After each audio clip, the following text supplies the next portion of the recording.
Hello and welcome to English with Justino. These are stories and discussions designed for you to learn English vocabulary, expressions, culture, and maybe even some grammar along the way.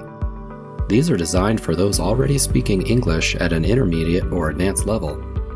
The idea here is to listen, read, and learn from a native English speaker in a natural way, the way you first learned your native language, by hearing it. Okay, forward we go.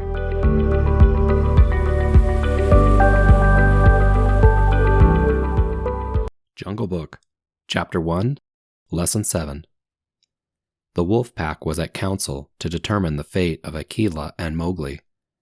Shere Khan and the young wolves wanted to kill them both, but Akela had a right to fight them one by one. Mowgli had his firepot ready. There was a long silence. No wolf wanted to fight Akela to the death. Then Shere Khan roared, "Bah! What are we going to do with this toothless fool? He is doomed to die. It is the man cub who has lived too long. Free wolves, he was my meat first. Give him to me. I am tired of this man-wolf folly. He has troubled the jungle for 10 years now. Give me the man cub, or I will hunt here always and not give you one bone." Why was there a long silence? There was a long silence because Akela had challenged the wolves to a fair fight, one at a time, and the wolves were scared to fight him. What did Shere Khan want?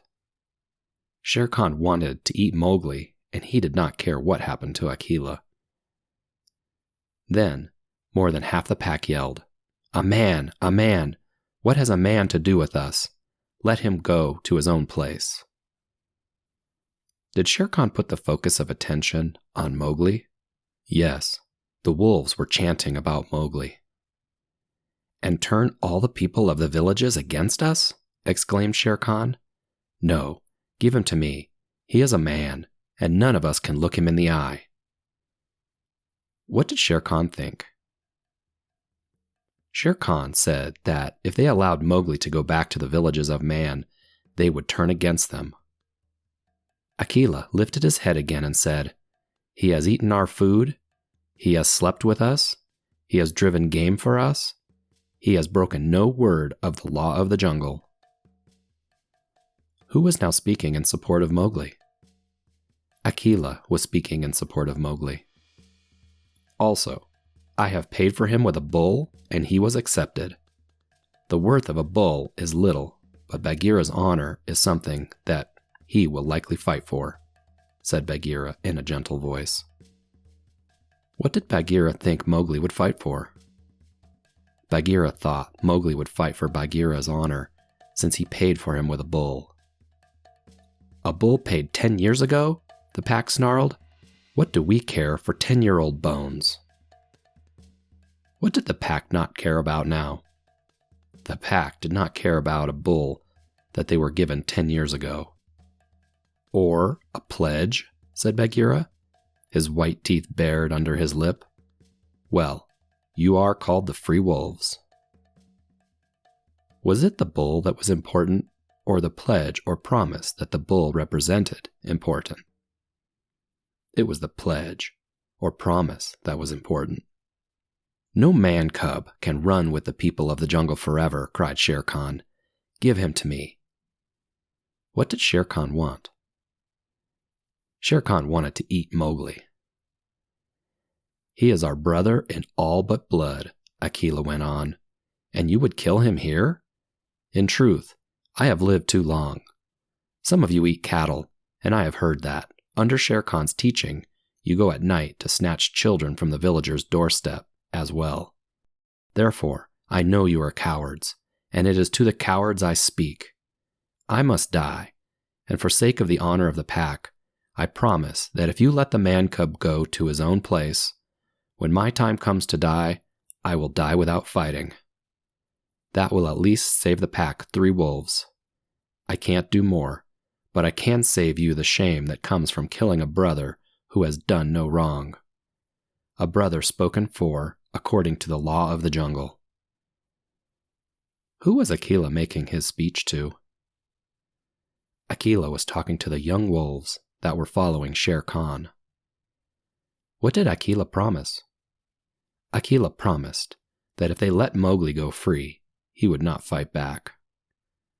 He is a man, a man, a man, snarled the pack, and most of the wolves began to gather around Shere Khan, whose tail was beginning to twitch.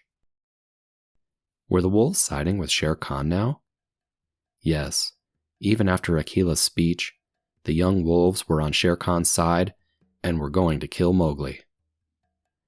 Now the business is in your hands, said Bagheera to Mowgli. We can do no more except fight. What did Bagheera say to Mowgli? Bagheera said it was now up to Mowgli to fight. Mowgli stood up with the fire pot in his hands. Then he stretched out his arms and yawned in the face of the council. But he was furious with rage and sadness. Just like wolves do, they had never told him how they hated him. All of you listen, he cried. There is no need for all this dog jabber. You have told me so often tonight that I am a man, and now I feel your words are true. I call you my brothers no more. Now I call you nothing but sad dogs. What you will do and what you will not do means nothing. Your fate is with me. I have the red flower, which all dogs fear. When Mowgli stood up with the fire pot in his hands, why did he yawn? Mowgli yawned to show that he was not afraid, and rather he was bored with what was going on. This was a show to hide that he was angry and sad. What did Mowgli tell the wolves? He said what they did had little importance and that they were no longer his brothers. What was Mowgli going to do with the fire? Mowgli was going to use it to scare the wolves and defend himself with it. Then Mowgli threw the fire pot on the ground, and the red coals lit up the dry moss and grass. It flared up, and all the council drew back in terror before leaping away from the flames. What did Mowgli do? Mowgli threw the fire pot on the ground and caught the dried moss and grass on fire. What did the council do? When the fire flared up, they all ran away scared. Mowgli thrust his dead branch into the fire, and it lit and crackled like a torch. He whirled it above his head among the cowering wolves. What did Mowgli put in the fire? Mowgli put his dead branch in the fire and lit it up like a torch. He then whirled the fire around above his head. You are the master, said Bagheera in an undertone. Save Akela. He has always been your friend. What did Bagheera want Mowgli to do? Bagheera wanted Mowgli to save Akela. Akela, the grim old wolf, who had never asked for mercy in his life, gave a long look at Mowgli as the boy stood in the light of the blazing branch that made the shadows jump and shake. Good, said Mowgli, staring around slowly. I see you dogs. I will leave you now for my own people, if they are my own people. The jungle is shut to me, and I must forget all of your past talk and your companionship. But I will be more merciful than you are, because I was all but your brother in blood. I will not betray you as you have betrayed me. He kicked the fire with his foot, and the sparks flew up. There will be no war between any of us in the pack, but there is a debt to pay before I go. He strode forward to where Shere Khan sat blinking stupidly in the flames, and caught him by the tuft of his chin. Bagheera followed, in case of accidents. Up, dog, Mowgli cried. Up, when a man speaks, or I will set your coat on fire. Summary. Akela had challenged all the wolves to fight him to the death one by one, but none of them moved forward to fight. Shere Khan wanted to kill Mowgli, and Akela and Bagheera made speeches on his behalf to save him. In the end, the young wolves were going to kill Mowgli, and then Mowgli stood up with the fire and lit the grass on fire. All the animals were scared and ran away. Mowgli then grabbed Shere Khan and threatened to burn him.